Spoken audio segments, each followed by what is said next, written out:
Vale, bueno, pues sin más dilación, comienzo agradeciendo, como no puede ser de otra manera, a la Mesa de Educación No Sexista y Equidad de Género por permitirme participar hoy, por haberme permitido estar en las reuniones. Para mí, la verdad es que es un honor y estoy aprendiendo muchísimo y me llevo muchísimas ideas, ¿no? Como esta maravillosa encuesta que habéis realizado, me la llevaré para mi lugar de procedencia porque sin duda es un gran ejemplo. Muchas gracias. Bueno, yo voy a comentar un poquito sobre cómo incluir la perspectiva de género tanto en la investigación como en la formación como en la práctica clínica. ¿Y por qué? Porque precisamente si no se investiga con esa perspectiva de género, muy difícilmente nos lo van a dar en las facultades de ciencias de la salud, ¿no? Y entonces eso va a conllevar que tengamos sesgos de género a la hora de la atención clínica. No me voy a detener mucho en esto porque me consta que sois personas completamente versadas en temas de género, pero bueno, simplemente recordar que el género es una categoría de organización social que además produce una jerarquía a la hora de acceder a ciertos recursos materiales y simbólicos, ¿no? Pero que esta categoría de organización social no actúa en soledad, sino que intersecciona, por eso hablar también de interseccionalidad, ¿no? Con estos otros ejes de desigualdad que conocemos, como son la clase, la edad o la etnia, ¿no? Y que todo esto está englobado dentro de un contexto sociopolítico y económico determinado, ¿no? Entonces, esto, las interacciones que se den dentro de este contexto va a suponer que tengamos acceso a determinadas condiciones laborales, a condiciones de vivienda determinadas, y todo esto va a suponer que tengamos una exposición diferencial a ciertas enfermedades, ¿no? Voy a utilizar el ejemplo de la pandemia, no por volver a todo lo que hemos sufrido en este periodo, pero sí como cosas que nos podemos llevar de reflexiones y que nos ayuden en colectividad a superar este trauma social que ha conllevado la pandemia. Exposición diferencial durante la pandemia, pues no es lo mismo, ¿no? Una persona que estaba cuidando a los ancianos, ¿no? En ese periodo tan crítico, que una persona que estaba teletrabajando en una casa, en un barrio de alto nivel socioeconómico, ¿no? Y también produce una vulnerabilidad diferencial, pues no es lo mismo tener ciertas patologías previas, ¿no? En el caso del COVID, que sabíamos que conllevaba más riesgo de empeoramiento y de peor diagnóstico, ¿no? Toda esta unión de determinantes, tanto estructurales como intermedios, suponen desigualdades sociales en salud que son injustas y evitables, ¿no? Inequidades en salud que precisamente cambiando también este contexto sociopolítico pues podrían de alguna manera revertirse, ¿no? ¿Y por qué es importante hablar de perspectiva de género? Lo sabéis de sobra, porque desgraciadamente sabemos que la ciencia se ha construido de manera androcéntrica, ¿no? Desde la investigación, como decíamos, como la formación que nos han dado a lo largo de estos años, y yo creo que aquí estamos distintas generaciones, lo cual es muy interesante, pero que desgraciadamente todos hemos recibido, ¿no? Y como vemos en la encuesta a día de hoy se sigue recibiendo esta formación más androcéntrica, de manera histórica también, y como decíamos en la atención clínica.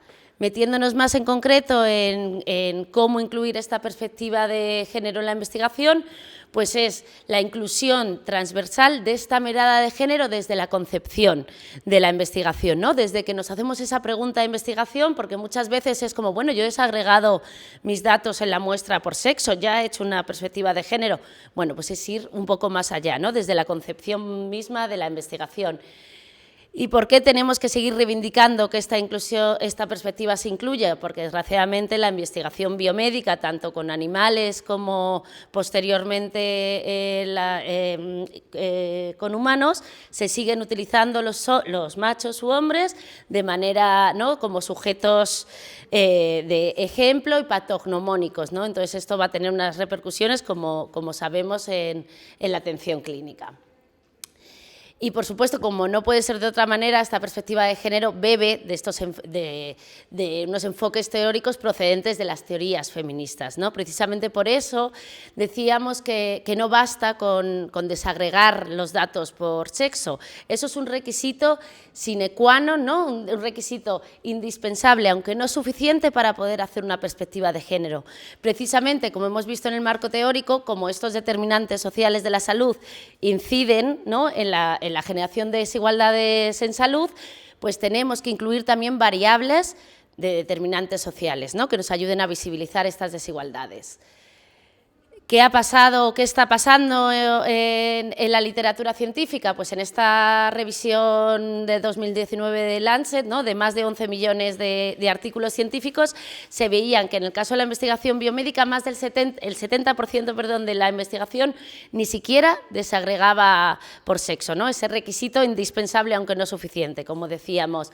En el caso de la investigación clínica y en salud pública este porcentaje afortunadamente es menor, pero bueno, lo ideal es que fuera en todo caso, ¿no? En este artículo también se concluyó que, por un lado, las mujeres publicábamos menos en revistas de alto impacto, ¿no?, este famoso techo de cristal que creo que todas aquí conocen, y por otro lado, que cuando había mujeres en las autorías se tendía a desagregar más los resultados por sexo.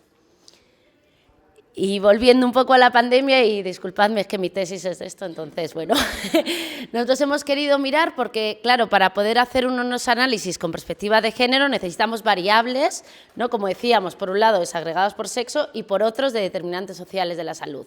Nosotros hemos hecho una revisión de todos los informes oficiales que se han hecho desde el inicio de la pandemia, en este caso en el contexto español, y vemos que la posibilidad de hacer estos análisis desde una verdadera perspectiva de género es muy limitada, ¿vale?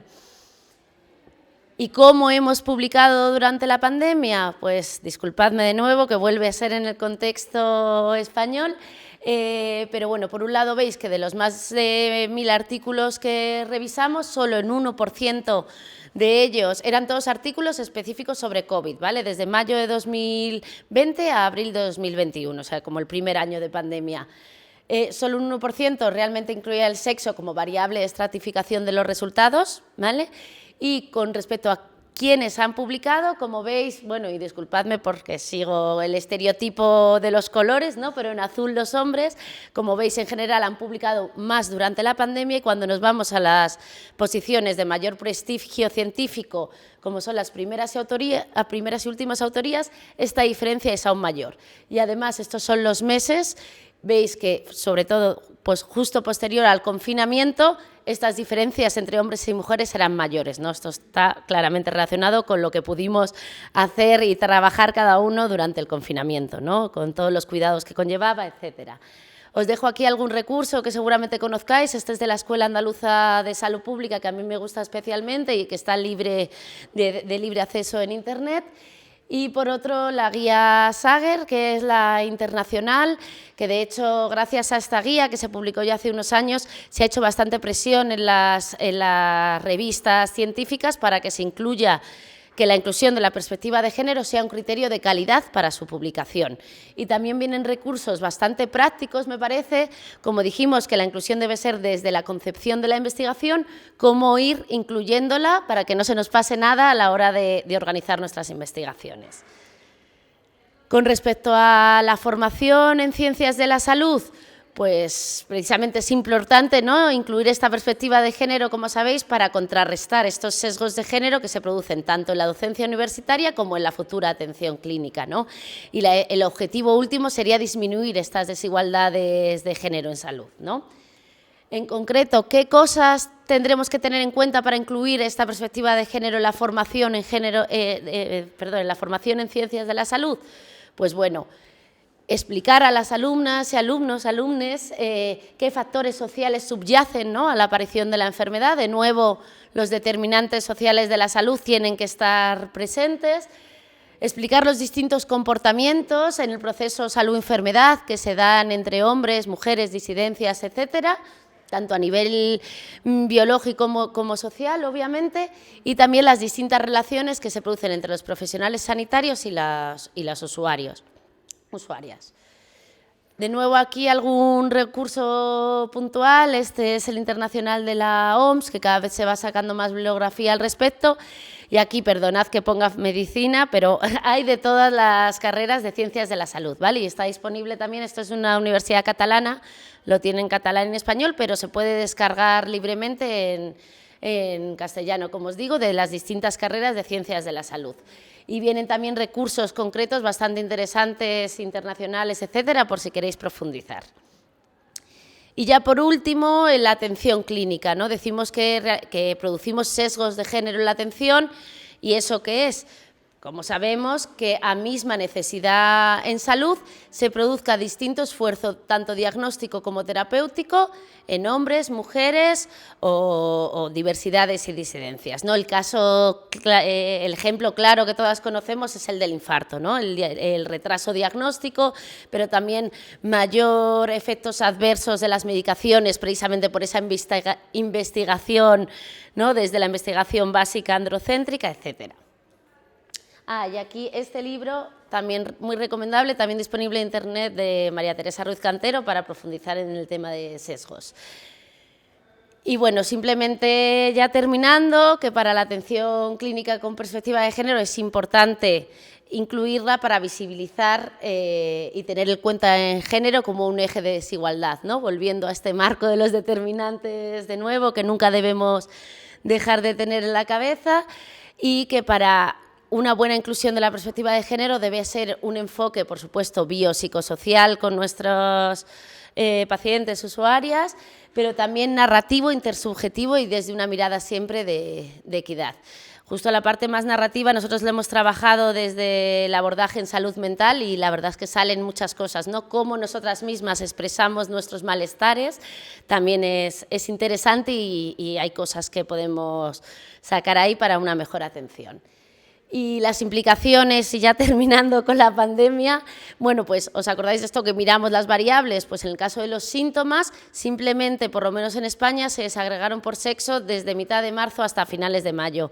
Ya en ese corto periodo de tiempo se veían diferencias en los síntomas entre hombres y mujeres.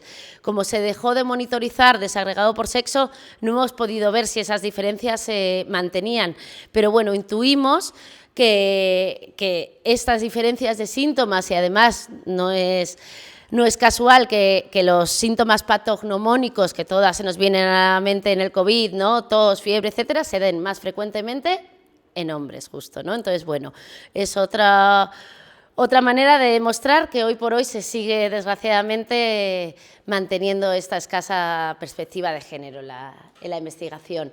Ya como conclusiones, pues eso, que la ausencia de esta perspectiva de género puede producir tanto prácticas clínicas sesgadas como políticas ciegas al género, ¿no? En el caso de la pandemia, por lo menos en mi país, se ha visto muy claro, ¿no? Se han olvidado la importancia de los cuidados en el hogar, etcétera. Y que precisamente por todo ello resulta indispensable la inclusión de esta perspectiva de género, tanto en la investigación como en la formación, en lo que yo creo que vosotros como mesa vosotras estáis colaborando un montón, como en la atención clínica. Así que nada, muchísimas gracias. Vale.